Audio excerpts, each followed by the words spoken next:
Good afternoon, everybody. Welcome to ULTradez. My name is David Whiteley, and thought I'd do a little bit of an update for you today. It is September the 5th. Can't believe it's September already, but here we are. Hopefully everybody had a great holiday weekend, at least if you're here in the U.S., and was able to take some time off and relax. I know that I did, and so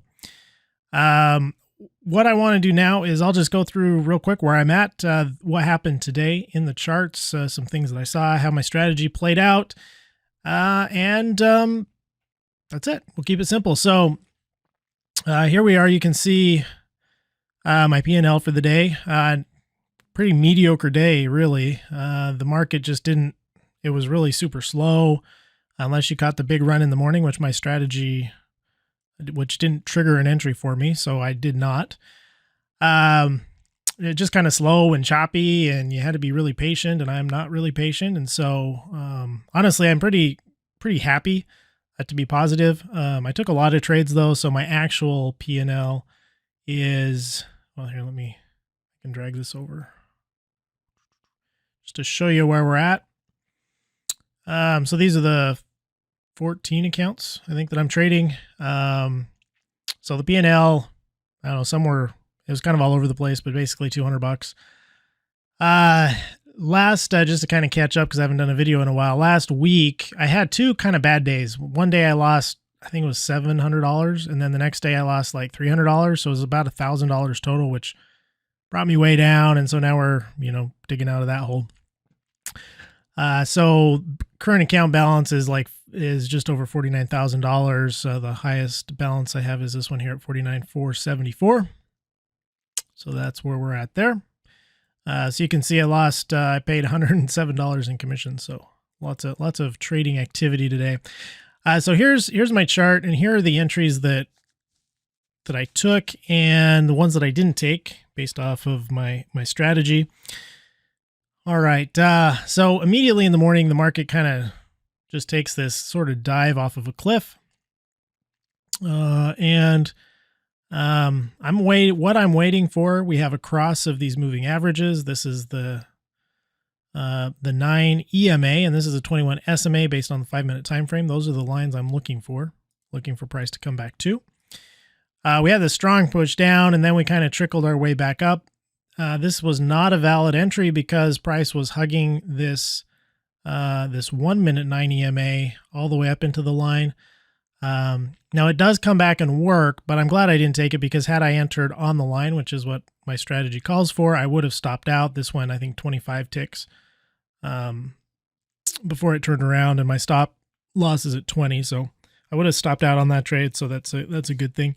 What I've noticed is, not all the time, but oftentimes when price, hugs that line coming into this 9 EMA, it doesn't slow down. So, and that's kind of the case here. It pushed through before coming back. Even when it came back, it didn't come back very strongly. I mean, trickled sideways and then eventually came down. So it did work out after that pullback. And this is where it gets kind of, I take the first or second touch, and a reset of that first touch, second touch counter is a close of price above the line. So in this case, we did have a close above the line, which reset it. However, in my mind, this wasn't enough of a pullback to count as another touch. So I kind of looked at all this as like one touch, right or wrong. That's how I saw it. Then, we just kind of, price was just moving so slow and choppy. Eventually, like I said, I looked at this as kind of one touch-ish. And so I thought, well, this is second touch. So I went ahead and entered here. It did pull back, it pushed up, came down, and then pushed up again. So what I was thinking at this point was, well, this almost looks like a retest to me. Like it pushed up, came back for a retest, and now we could be going long again. So I was in for 4 contracts. I went ahead and stopped out 2 of those 4 just to limit my risk. And then it ended up coming down. I moved my stop up. You can see here is where I got out on the other contracts. Well,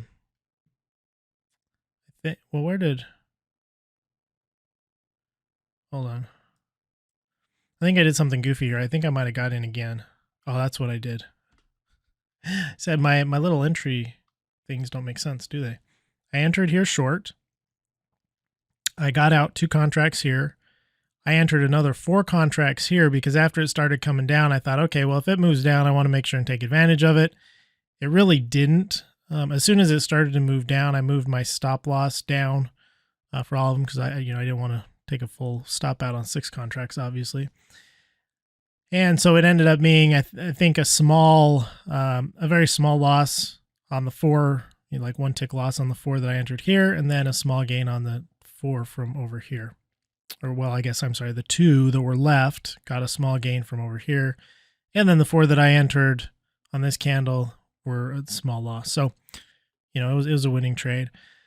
After that, price comes down. It comes up over here. This doesn't actually touch the line until after the fact. So the line got pulled up into that. So that wasn't actually a touch. And right here, it's just, I'm having a really hard time because there's no real direction of the market at this point. We're really in a trading range. And so I'm being very, very cautious of my entries. And so I don't even look at entering here at all. Just because there's no, we're looking for a reaction.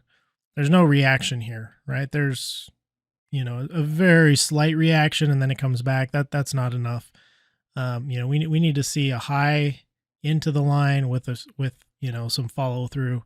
Nothing like that here. So I just stayed out of it. Eventually this is where my impatience cost me a little bit. So there's 2 ways. There's the best way to play this, and then the way that I could have played this to make this a more profitable trade. To make this profitable at all, I stopped out I made 1 tick on this trade. Oh no, I'm sorry. I made 11 ticks. Okay. So I get in with 4 contracts here. Now, why do I get in? Well, this isn't based on my strategy. This is basically just based on price action. I'm thinking, I got to get something out of the market today.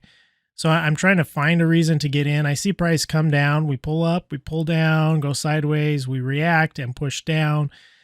Since this candle closed below this consolidation, I kind of take a chance on this and say, well, let's go ahead and get in. I get in on 2 contracts here. And I think it's 2 contracts.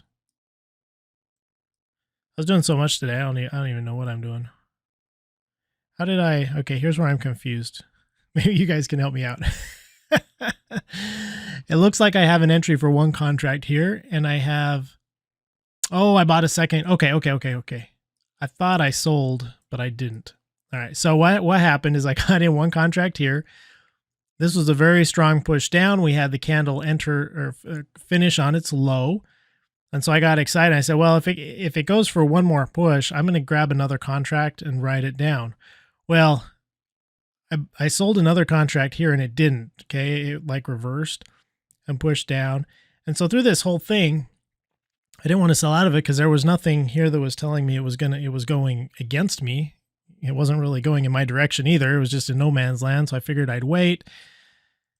I didn't want to sell out at a loss, which would, that's what I should have done. As soon as it started to go sideways, I probably should have just bailed on the thing. If I got out here somewhere in the middle, it would have been close to break even. Instead, I waited because I figured it'd come back to my line here and potentially push down, which is what it did. Now, the problem here is that I'm in a trade already. And so I can't enter my normal position size the way I would here, which would have been a valid entry because we're coming off of a pivot low. And even though it's kind of choppy, that's just how the day is, comes up into the line and gets a little bit of a push down. Because I'm already in a trade, I don't take my normal entry here and I just write out the 2 contracts that I already have. I end up selling them both here, which is, essentially 10 ticks on the first contract and, 1 tick loss on the second contract. What I should have done is I should have bought another contract or 2 when it hit my line. And then I could have had the best of both worlds. I didn't. Probably the better thing to do would have been to just not take a trade that wasn't strictly in my plan, even though, technically it worked out okay.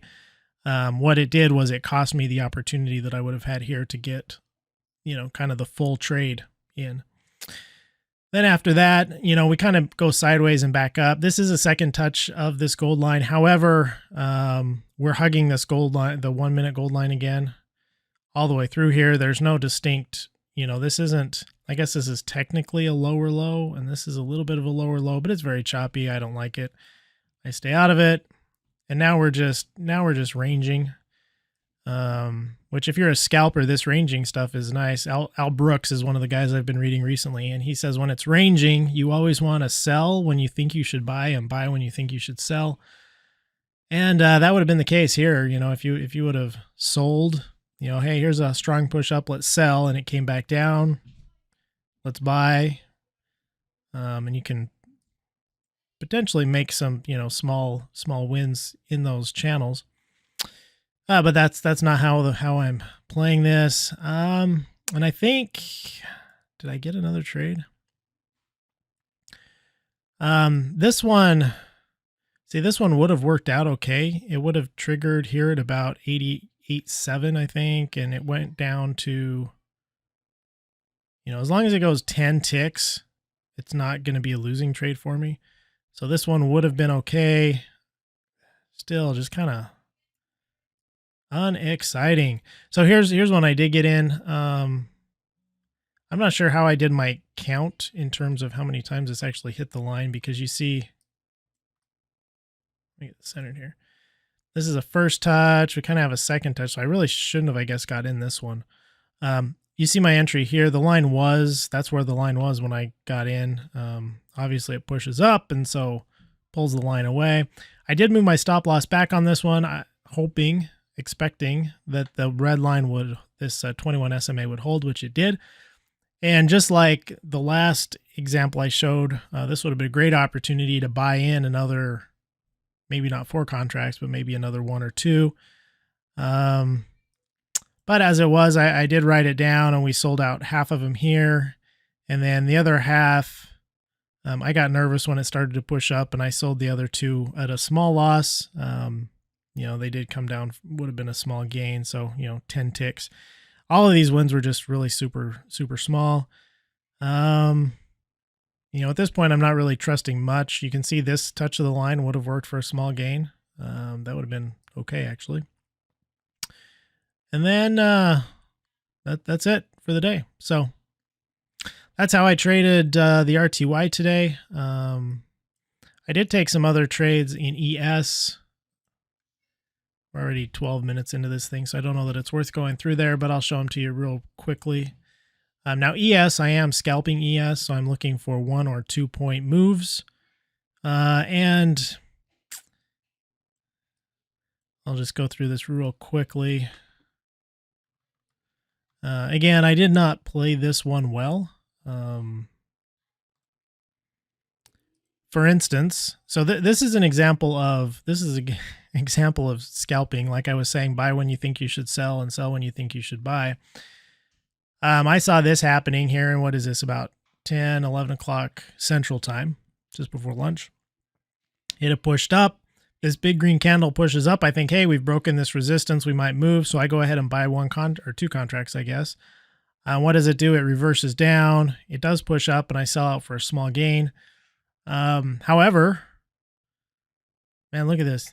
Instead of buying, if you'd have sold, you could have got a point or 2 and then waited for it to come back up in this channel, down, come back up and down. One of the things that I noticed today is it seems like if you're scalping in a overall downtrend, then you have the potential for some bigger moves if you're taking the short position. Meaning, like here, here's an example, right? We have this trading range coming up, and then it kind of moves sideways. But you could almost draw, a second channel here. I don't know, somewhere in here. And if you'd have sold at each of these peaks, eventually one of them is going to be a little bit longer, right? Because it's probably going to break down. And that's what happens. I don't know if that happens all the time, but I thought that was kind of interesting. And then let me show you one last thing. This is a different strategy that I've been playing with for ES. I've not looked at it anywhere else. And this happens in my back testing. This happens about 75% of the time. And so what I'm looking for here, and I'm still working on my patience to be able to wait these out, because this is kind of a longer, sometimes these things take some time to play out. Sometimes they play out quickly. But what I'm looking at is I'm looking at the range from the London session. So the range from between 3 a.m. and 4 a.m. Eastern time. So that's what these purple lines are. So I have my opening range indicator on. So if we scroll back in time to this morning, that's what this is.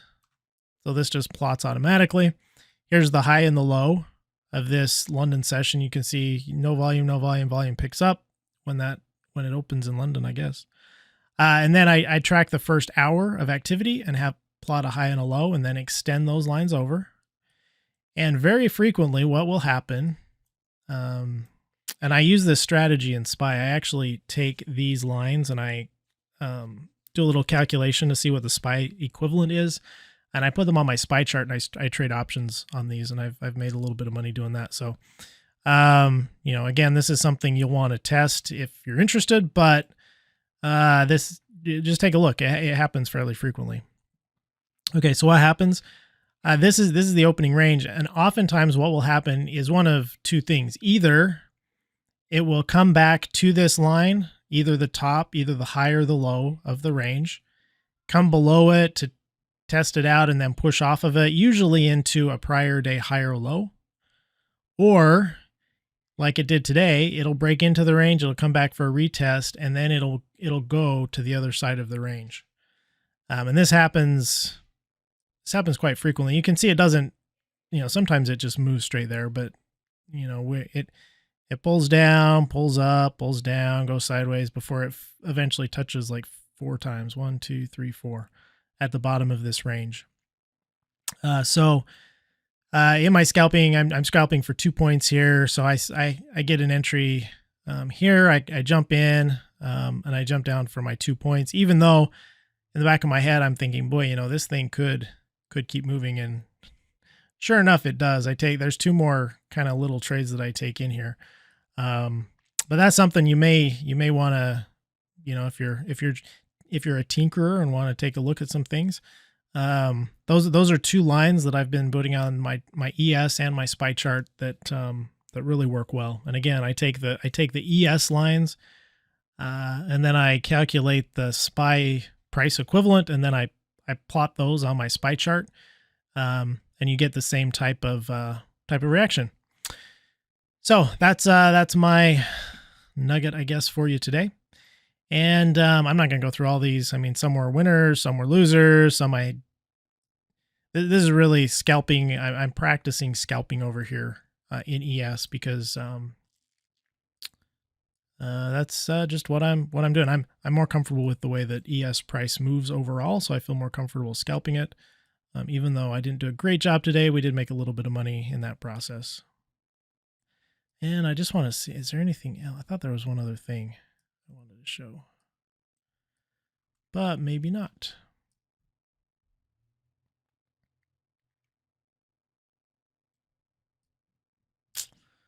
Yeah, here's a channel that finally broke down, and boo, that was a nice move.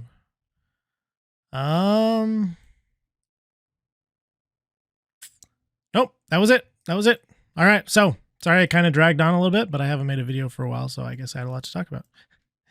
Anyway, hopefully you guys had a great day. Hopefully you followed your plan, you traded safe, and we'll see you tomorrow. Bye-bye.